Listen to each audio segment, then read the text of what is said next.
Good evening and welcome to A View for You, a twice-monthly journal about people and events of interest in the San Francisco Bay Area. My name is Peter Camarda. I'll be your host, and we're broadcasting to you live from the San Francisco Cable Access Station, Channel 76 on Comcast and Channel 30 on Astound.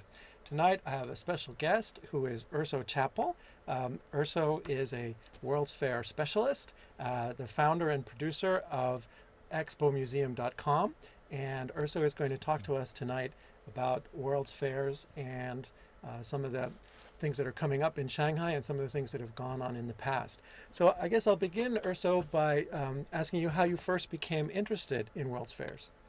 Well, back when I was 15 years old, growing up in Atlanta, we went to the 1982 World's Fair in Knoxville, and that was sort of my first World's Fair, and that was sort of my first idea of what World's Fairs could be like, and got me really started to look into the history of World's Fairs. And from then, when I was 17, I went to New Orleans to the 1984 World's Fair, which was kind of a financial debacle at the time.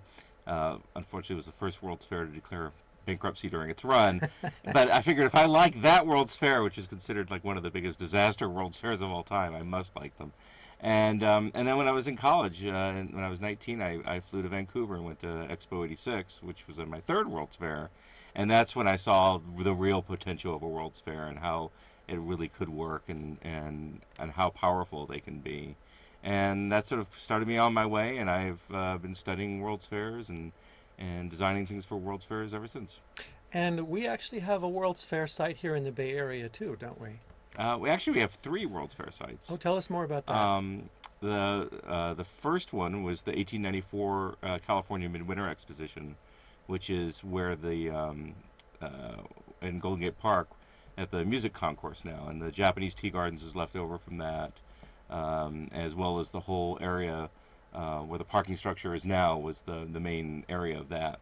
And that was the brainchild of DeYoung, who brought a lot of the exhibits from the 1893 World's Columbian Exposition in Chicago here. I figured, well, if they're already in the United States, let's put them on a train, send them to San Francisco, and put them on display here in the winter. So there's a fair amount of recycling that goes on between World's Fairs, or was that exceptional in that case? That's pretty exceptional, because usually with a World's Fair there isn't really that much recycling, and exhibits are expected to be fresh from each year to each year.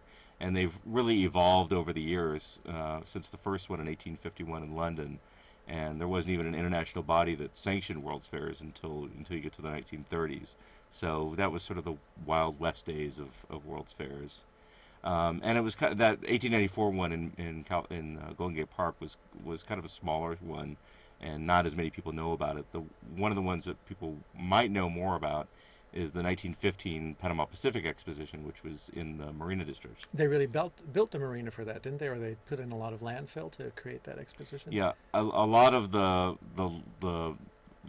rubble from the 1906 earthquake and a lot of land, it was basically bulldozed over into that area, and that landfill area, that whole landfill area was filled in, and then they built the exposition on top of that, and we still have the Palace of Fine Arts left over from that. Which is a nice relic to have left over. Yeah. And then the third? And the third one was the 1939-40 Golden Gate Exposition, which was held on Treasure Island. And we still have some remnants of that. The main administration building that the Navy used over the years was originally built for the expo, and was originally intended to be the airport terminal for an airport that was going to be on Treasure Island. Of course, the airport didn't happen, but that was left over from the building, as well as 2 other hangars that are behind it are still left over from that. So San Francisco has held 3 World's Fairs so far, and if it were up to me, we'd be holding a 4th one. Yeah, I heard about that. You're kind of advocating for another World's Fair in San Francisco in what, 2020 or 2020 is the next slot that's available. I had hoped that maybe there'd be some interest in having one in 2015. On the 100th anniversary of the 1915 Panama Pacific International Exposition. That one has already been awarded to Milan, Italy. They won a competition against Turkey to host 2015. So the next slot for a large World's Fair isn't until 2020. So well, hopefully we'll be able to get something going on in the Bay Area at that point. Let's hope so. So tell me a little bit now about the current situation with World's Fairs. I understand there's been a certain amount of controversy about the United States participation in World Fairs. A lot of people don't really know that World's Fairs are still happening because there hasn't been quite so much activity here in the United States as there has been overseas. Can you talk about that a little bit? Sure. Well, the last World's Fair in the United States was the one I mentioned earlier that was in 1984, which unfortunately has the distinction of being the only one that declared bankruptcy during its run. And I think because of that, it sort of put a sour taste in a lot of people's mouths as far as World's Fairs in the United States go. We haven't had one in North America since the other one I mentioned, Expo 86 in Vancouver. So because of that, we sort of have a generational shift right now. People sort of over the age of 40 don't know that World's Fairs are still going on. In fact, we've had, I believe, 9 of them since the last time we had one in North America in 1986. And you have another generation, sort of the under 40 crowd, who don't even know what World's Fairs are. So it's becomes a big educational issue, trying to, when I tell people my passion, my interest in World's Fairs, I often have to explain what they are. And then people will start to remember, oh yes, the Eiffel Tower in Paris, or they'll remember the Space Needle in Seattle, and they can start piecing it together. But not many people realize that we still have World's Fairs today.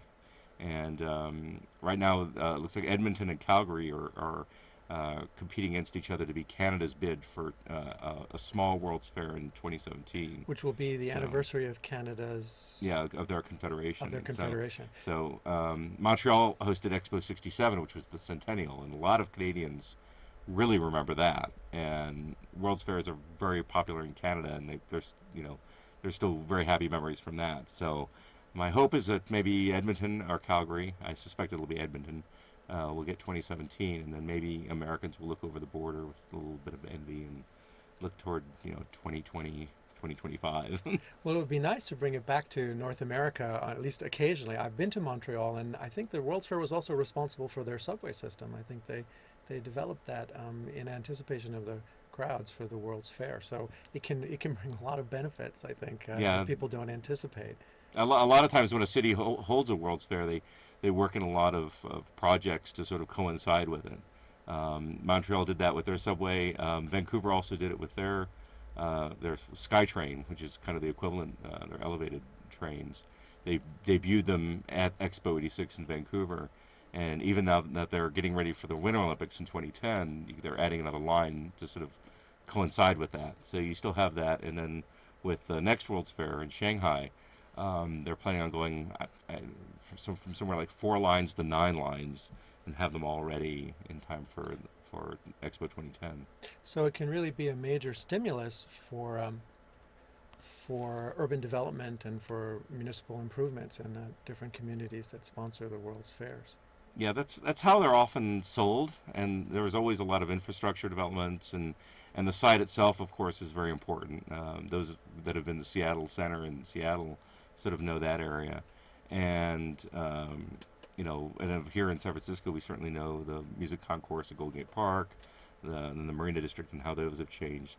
So a lot of the legacy sites are really stand out, but I think, to me at least, the most important legacy is the memories that people have, because when people talk about World's Fairs they've been to in the past... We have a caller, so let's just check and see what the caller has to say.